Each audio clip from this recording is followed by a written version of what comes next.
You love the idea of getting an oceanfront condo and cannot wait to enjoy the ocean views, your beautiful sunrises, and enjoying your life in paradise. Just know, living in paradise could have a price, and your dream could become a nightmare if you're not aware of these things that you'll have to contend with owning an oceanfront condo. The last two always surprises people, so stick around. My name is Eric Larkin, and I'm a real estate agent here in Cocoa Beach. When I'm not making videos like this one, I help people buy and sell real estate. So whether you're moving next week, next month, or next year, I am certain you have questions, and I'm here to help. I'll have a link in the description below that'll take you to my calendar. Let's schedule a discovery call, and my contact information's there too if you'd like to give me a call or text. Let's start with the sunrise. The sun rises every morning over the Atlantic Ocean, and depending on the time of year, it could be as early as 6:20 in the morning in June or 7:25 in January. And if you're not an early riser, even if you have blackout curtains in your bedroom, as soon as that sun rises, your room will be light and bright. The beaches here in Brevard County, they are open to the public, and you cannot control who will be in front of your condo, what they might be wearing, or how loud they're going to be. Holidays and nice weekends are always going to draw people to the beaches, and there's a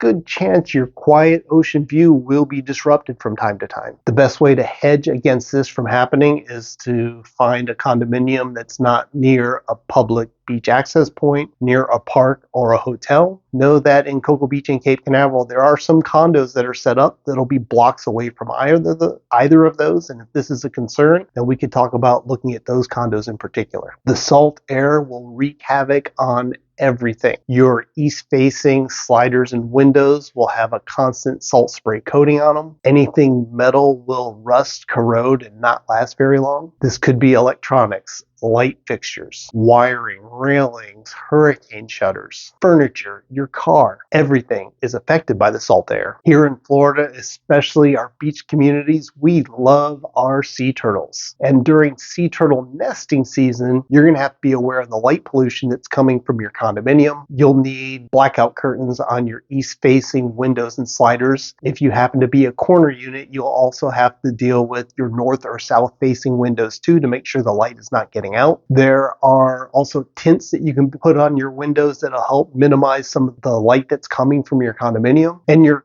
condo association will have precautions in place too. Any exterior lights that are there that they control will either have some type of block on it to prevent it from shining out, or they'll lower the bulbs that are in there to keep it to a certain level so that the sea turtles can't be seen as easily from the beaches. Also know this, folks love their turtles, and they will be walking the beaches at night looking for the mama turtles coming ashore to lay their nests. And if they notice your condo or your unit in particular have excessive lights coming out, they will turn you in. Next couple items are true no matter what condominium that you actually end up living in. It's going to be a chore getting things from your car up into your condo. It's bad enough you got to spend 30 or 40 minutes at the grocery store. You got 6 or 8 bags of groceries you need to bring upstairs. Most associations have grocery carts stashed somewhere on the property that you could load from your car into the cart and take the elevator up into your condominium to unload. But then you'll have to return that cart back to the stash too, so it's multiple trips as opposed to an easy walk from your driveway into your front door like you would be living in a house. And if you happen to be living in a walk-up, then you're making multiple flights up and down the stairs. You don't have the elevator and grocery cart that can help you get to the second or the third floor. And keep this in mind for anything that you're doing at the condominium. If you're doing a house project, you've got to get it from your vehicle up into your condominium. If you are painting, you got to bring the paint up. Buying furniture,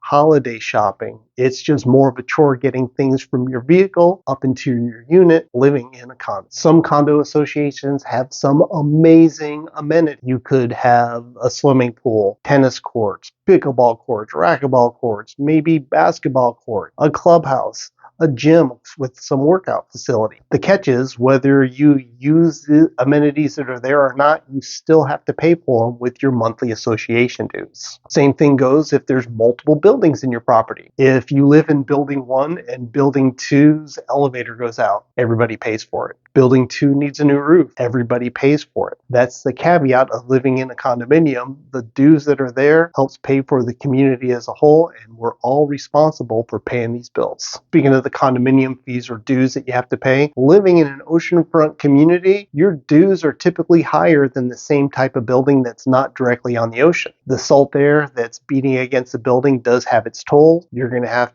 the building painted more frequently than one that's a couple blocks off the water. They're more susceptible to having concrete issues with the east-facing balconies. Insurance on anything in Florida is higher, but it's especially higher for an oceanfront condominium. Same thing with the flood insurance. It's higher for you because you're on an oceanfront property compared to one that's not on the ocean. And be aware, any condominium that you're buying into, they do have their condo dock rules and regulations that you'll have to be aware of and also abide on. Do you have a pet, or maybe have plans of having a pet at some time? All condominiums have pet restrictions in regards to how many you can have and the size of the pets. There are some associations that don't allow any. Whether you're buying the condominium to live in year-round, as a second home, or maybe as an investment property, it's really important to know what the rental restrictions are. If you plan on living there year-round and they allow daily or weekly rentals, do you want to live in a complex that has revolving doors and you don't know who your neighbor is going to be week in and week out? Same thing if you're buying it for that type of an investment purpose.